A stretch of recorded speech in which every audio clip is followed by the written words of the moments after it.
In football, there are trucks and there are trailers. In Miami's case, for example, you look at the playoff run. Miami beat Texas A&M 10-3. Miami beat Ohio State 24-14. In those games, Carson Beck had 103 and 138 passing yards. And in Miami's playoff run, the defense is allowing about 17 points per game, the pick six on Sayan, multiple interceptions on Mensah Reed. What I'm saying here, in order for Miami to make it as far as they did, Miami's defense had to be the truck. Miami's offense had to be the trailer. Now, you need both to win a national championship. You need someone to drive, and you need someone to stabilize. But there are points where the defense may get a bad matchup, and you need some versatility. You need a different truck. You can't put so much wear and tear on one truck, right? Same with the trailers. I'm not sure if Miami could have won the national championship with Carson Beck and the Miami offense being the truck. The reason why this Darien Mensah move is so intriguing to me is because I fully believe that Darien Mensah can be the truck. Like, Duke won an ACC championship this year, and sure, their non-con was rough. Not going to dispute that. But you've got the 85th best rushing offense in college football in terms of rushing yards per game. Their defense is giving up over 30 points per game. 97th in least points allowed in the country. Darien Mensah was Duke's truck. 4,000 passing yards, 34 touchdowns, 6 interceptions. And the pieces that he had at Duke are night and day compared to the talent that he's going to be around in Miami. Like, I think this offense is going to be substantially better for Miami than it was last year. If I had to pick a weakness for Miami, they didn't necessarily have a glaring weakness, but if I had to pick one, it's probably explosiveness. They were 38th in plays of 30-plus yards last year, which you look at the percentages, they're probably around the 50s and 60s because they played 16 games. Duke was 8th in that category, one of the most explosive teams in the country. And you look at this running back room, everyone is back for Miami. Fletcher's back, Brown, Lyle is back, Pringle, the freshman, is back. And the receiving room, Malachi Toney's back. And you could make the argument that he's not only the best freshman receiver in America, but maybe the best true freshman in the entire sport. Last year, they have some depth at that position too. Those guys are going to step up. But I want to focus on this transfer edition. Miami got Cooper Barkate from Duke. 1,100 yards. He was one of Darien Mensah's go-to guys there. Okay, so there's a lot of familiarity already. When watching Miami, okay, they were awesome at the short screen passing game because you have a guy like Malachi Toney. Okay, he's going to do that. But Toney's ADOT was like 3 yards. Okay, so he wasn't necessarily a guy that's going to run extremely deep and test those safeties from his route running. You ask the question, okay, it's 3rd and 11. It's 3rd and 8. These DBs are playing up. They're playing press man or they're playing a very heavy zone covering the flats. Who are we going to get that's going to test those safeties deep from his route running? I don't think Miami had that guy. I think Cooper Barkate perfectly fills that void for them. And so them getting Cooper Barkate already tells me that this offense is going to be way more explosive than it was last year. Now, the concern is offensive line. You do lose 4 out of 5 starters, and that is a serious question mark going into the spring.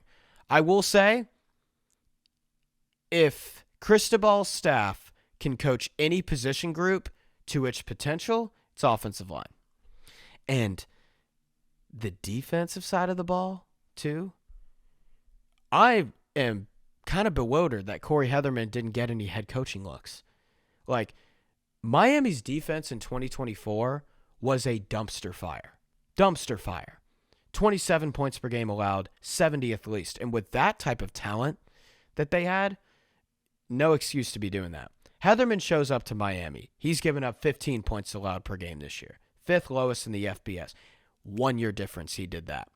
1 year difference. And he's a part of that Cignetti coaching tree too. Just a side note. And there could be another jump in year 2, by the way.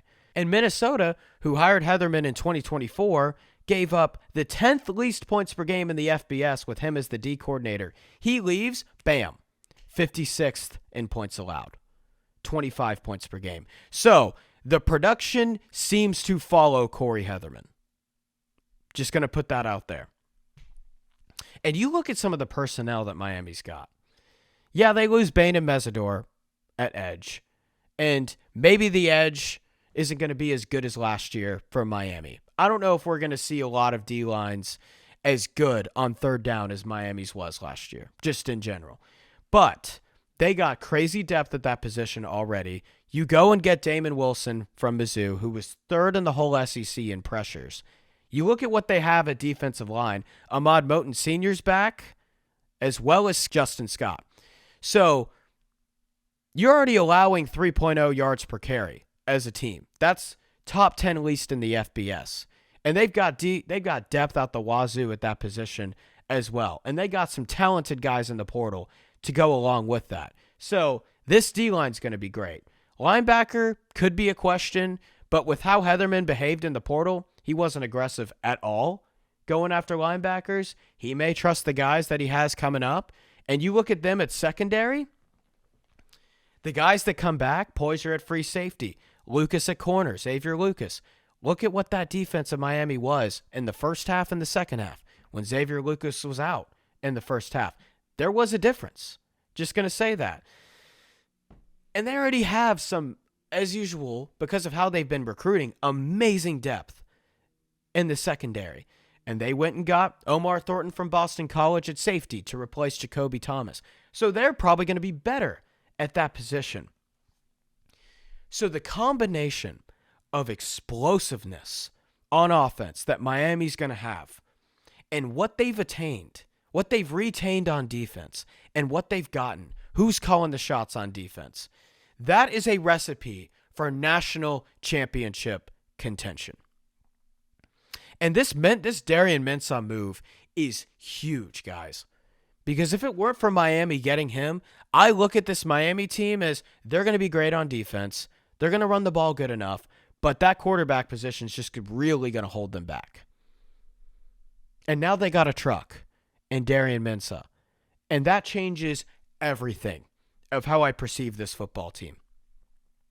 I think the offensive line is enough of a concern for me to say, instead of them being the clear-cut preseason number 1, which if they had dudes on that offensive line, I would have them at, they're top 5. And they can still win the whole thing. And look, we haven't even reached the spring yet. Miami could find some solutions on that offensive line. And you look at their schedule next year. Outside of Notre Dame, which that's going to be one of the best week 1 openers we've in the sports history, by the way. Just going to put that out there. Who's the toughest team that they have to play? Clemson? Florida State? North Carolina? Side note, this schedule is terrible for the sport of college football that Miami has. They should be playing Florida every year. Just going to put that out there. But look at the facts. This team is going to be 11-1 at the very least. That's their expectation. And sure, in the past, Miami's had trouble beating teams that they should. Not beating the elite competition. They've had no trouble doing that. But the Louisvilles, the SMUs, the Cals, the Virginia Techs, the Syracuses of the world that they should be beating by 30 plus, 20 plus, that they haven't been. I think last year, Carson Beck's a good quarterback. I don't want to slander Carson Beck. I think he gets enough of that. But he had games last year where you're like, all right, what were you doing the night before? Where are you? Where's your mental headspace at right now? Like the Louisville game. The SMU game where you're throwing picks left and right, and that happens in the sport. I don't think Darien Mensah is going to have games like that. And I think that's a huge thing to note because Miami's had trouble beating teams that they should because of turnovers. I don't think Mensah is going to throw a game away. And so, with that being said, Miami is at the very least a national championship contender in the college football playoff. And if they find solutions to that offensive line, and if those linebackers are as good as maybe Heatherman and that defensive staff thinks that they are, this is the best team in the country.